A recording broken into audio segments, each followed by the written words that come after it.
Hello friends, welcome to Brain Front. मेरा नाम स्वर्णेंदु और ये मेरा काइनेमेटिक्स का सेकंड वीडियो है। पिछले वीडियो में मैं इक्वेशंस ऑफ मोशन के बारे में बात किया था। अब उस इक्वेशंस के थ्रू हम कुछ क्वेश्चंस सॉल्व करेंगे।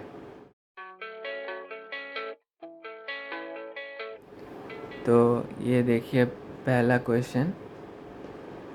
In 1 second, a particle goes from point A to point B, moving in a semicircle. Find the magnitude of average velocity. Also find average speed. तो ये पार्टिकल A से B move कर रहा है, इसका हमें average velocity और average speed निकालना है। So average velocity equals to displacement divided by total time. So अगर ए से बी बॉडी मूव किया एक सेमी सर्कल में तो इसका डिस्प्लेसमेंट क्या होगा? Straight line joining A and B, so A B. तो ए बी है डायमीटर सेमी सर्कल का और रेडियस दिया है 1 मीटर। सो डिस्प्लेसमेंट हो जाएगा 2 into 1 divided by time. Time लिया है इन 1 सेकेंड, सो 1 सेकेंड ये मीटर में है। सो एवरेज वेलोसिटी हो जाएगा 2 मीटर पर second along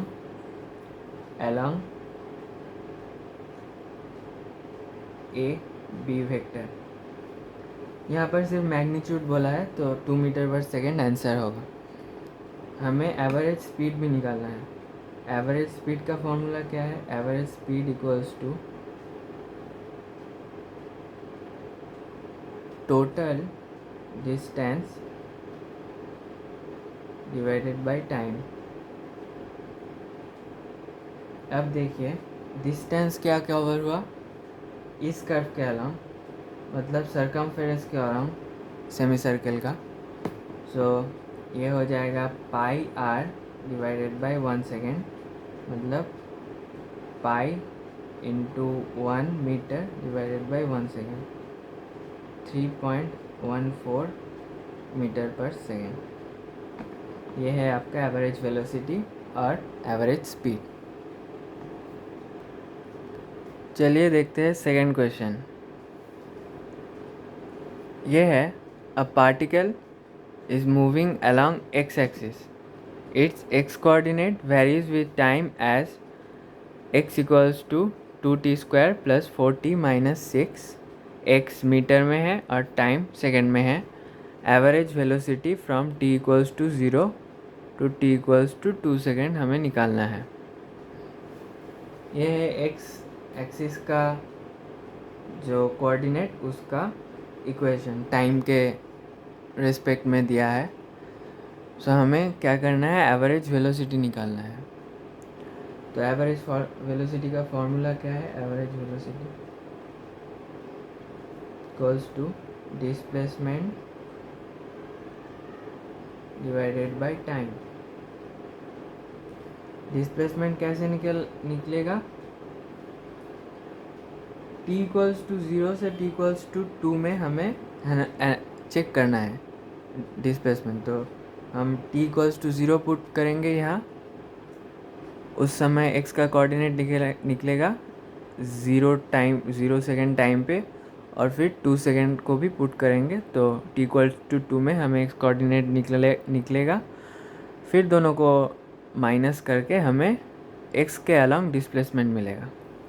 so x2 minus x0 divided by 2 minus 0 equals to 2 into 2 square plus 4 into 2 minus 6 minus 2 into 0 plus 4 into 0 minus 6 divided by 2.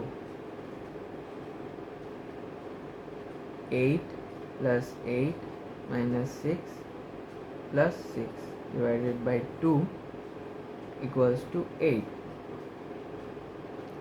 Metre पर second है इसका average velocity. ये है average velocity, ठीक है। ये इंस्टेंटेनियस वेलोसिटी नहीं है। इंस्टेंटेनियस वेलोसिटी निकालने के लिए हम दूसरे सम पे देखेंगे। अब हम थर्ड क्वेश्चन देखते हैं। A particle is moving in XY plane, its x and y coordinates vary with time as x equals to 2t square and y equals to t cube। x metre में है और t second में है।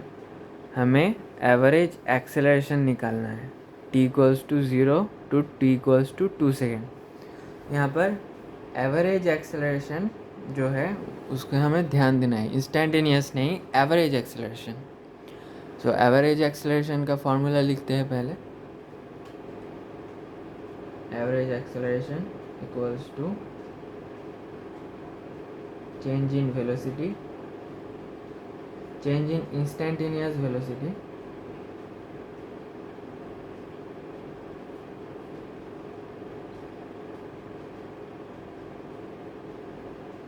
between two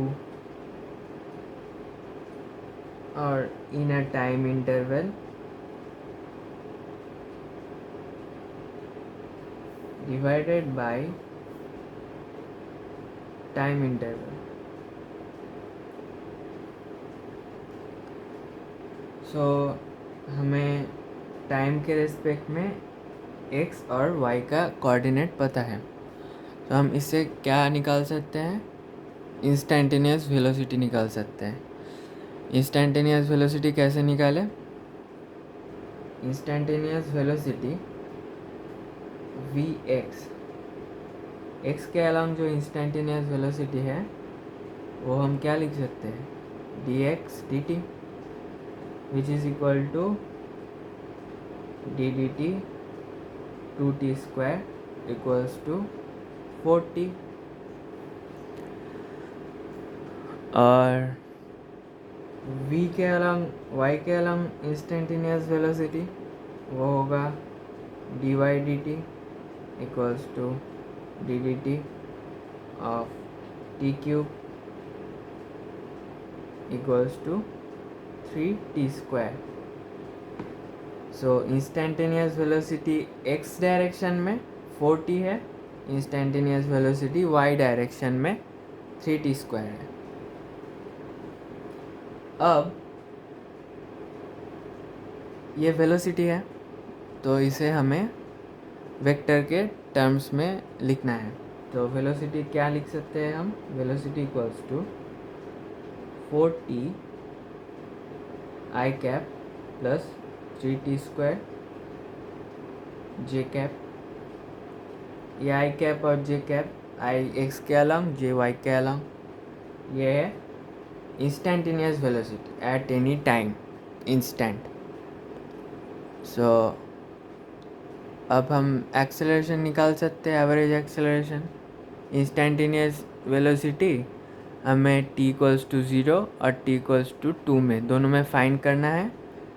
फिर v at t2 minus v at t0 divided by 2 minus 0 हो जाएगा हमारा average acceleration. तो चलिए निकालते हैं। Average acceleration equals to v at 2 minus v at 0 divided by 2 minus 0। v at 2 8 I cap plus 3 into 4 j cap minus v at 0, v at 0 4 into 0 I cap plus 3 into 0 j cap divided by 2 minus 0। ये हो गया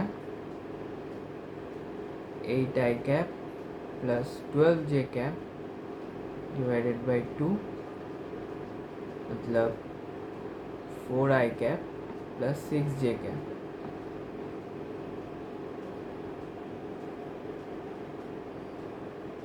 four I cap plus 6j cap, इसका unit क्या होगा? Metre पर second square, क्योंकि acceleration है, metre पर सेकेंड स्क्वायर यूनिट हो जाएगा। ये फोर्थ क्वेश्चन यूनिफॉर्म मोशन के अंडर में है। ये अच्छा क्वेश्चन है, देखिए। A particle travels first half of the total distance with constant speed v1 and second half with constant speed v2. Find average speed during the complete journey। मतलब अगर particle d distance cover कर रहा है, d, इसका first half d/2 first half v1 speed से cover कर रहा है और सेकेंड हाफ जो है वो v2 स्पीड से कवर कर रहा है। अब एवरेज स्पीड हमें चाहिए। एवरेज स्पीड कैसे निकालेंगे? Average speed equals to total distance divided by total time.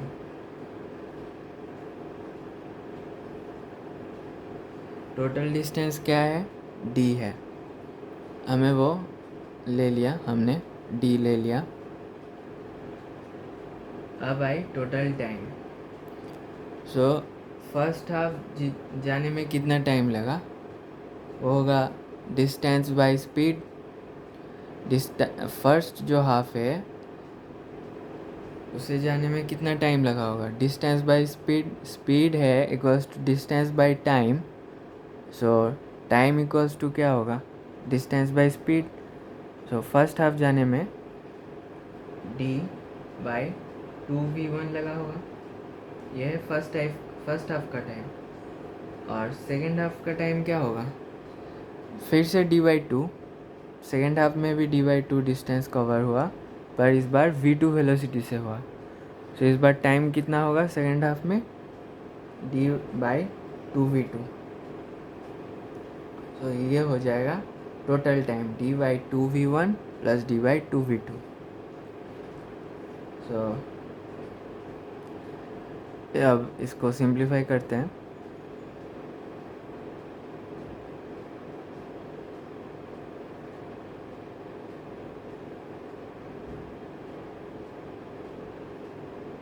d हो जाएगा और इसमें v2 प्लस v1 ये d equals to 2v1v2 by v2 plus v1। ये हो जाएगा आपका एवरेज स्पीड। चलिए फिफ्थ क्वेश्चन भी हम और एक क्वेश्चन देख लेते हैं यूनिफॉर्म मोशन के ऊपर। एक क्वेश्चन कॉम्पाउंड क्वेश्चन है, तो ध्यान दीजिएगा, मतलब दो कॉन्सेप्ट लगेंगे इसमें। अ particle travels half of the time with constant speed 2 meter per second. In remaining half, it travels 1/4 distance with constant speed of 4 meter per second and 3/4 distance with 6 meter per second. Find average speed during the complete journey. तो देखिए पहले question समझते हैं क्या बोला है कि half of the time जो लगा है, टोटल टाइम मान लीजिए t है, अगर t टोटल टाइम है तो t/2 टाइम वो 2 मीटर पर सेकेंड से जा रहा है। अब 2 मीटर पर सेकेंड जो जाए उसमें कुछ डिस्टेंस कवर होगा। अब remaining half of the time की बात कर रहे हैं, तो remaining half of the time में जो डिस्टेंस कवर होगा मान लेंगे हम वो d है।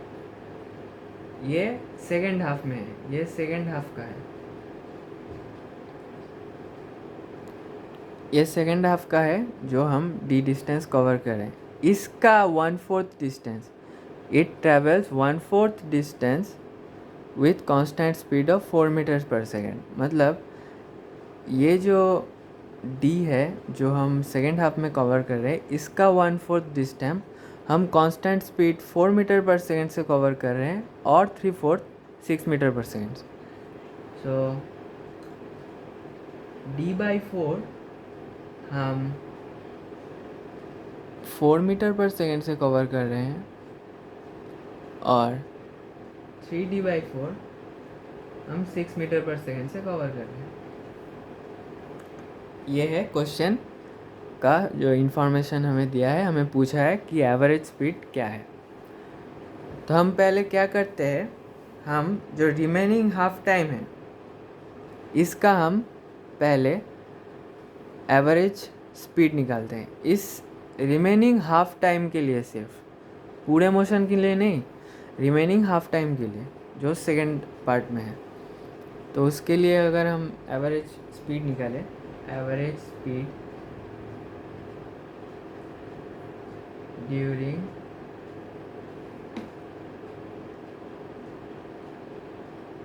Second half time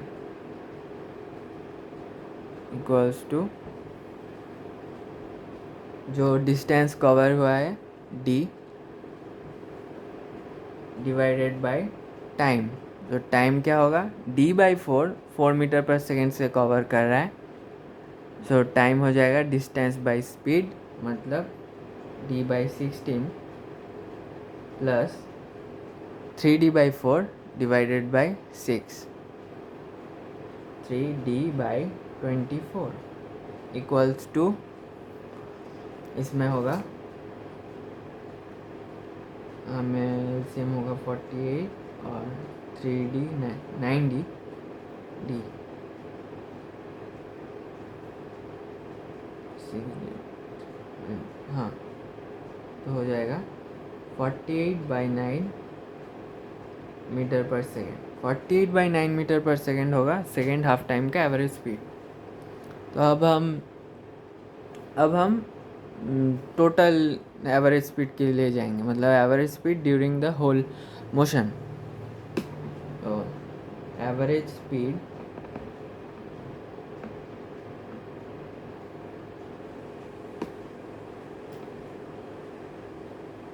during whole motion वो क्या होगा। हमें देखा कि फर्स्ट जो हाफ टाइम है, फर्स्ट जो T/2 जो हाफ टाइम था वो हमने 2 मीटर पर सेकेंड से कवर किया। तो उस समय का डिस्टेंस क्या होगा पहले हाफ टाइम के लिए, वो हो जाएगा आपका speed into time T/2 plus second half time किस स्पीड से कवर कर रहा है। एवरेज स्पीड तो हमने अभी निकाला, वो है 48/9। तो जो सेकेंड जो मतलब डिस्टेंस होगा सेकेंड हाफ टाइम में, वो क्या होगा, इसका average speed second half time के लिए 48/9 इनटू टाइम, मतलब T/2। और इस मोशन के लिए हमने पूरा टाइम क्या पकड़ा था, T। हमने एज्यूम किया था कि T टोटल टाइम है। तो इसका टोटल टाइम हो जाएगा T। फिर तो आप कैलकुलेशन कर ही सकते हैं। T plus 24/90 divided by T, ये हो जाएगा आपका 33/9 मीटर पर सेकेंड। मतलब क्या होगा 11/3 मीटर पर सेकेंड, ये होगा आंसर।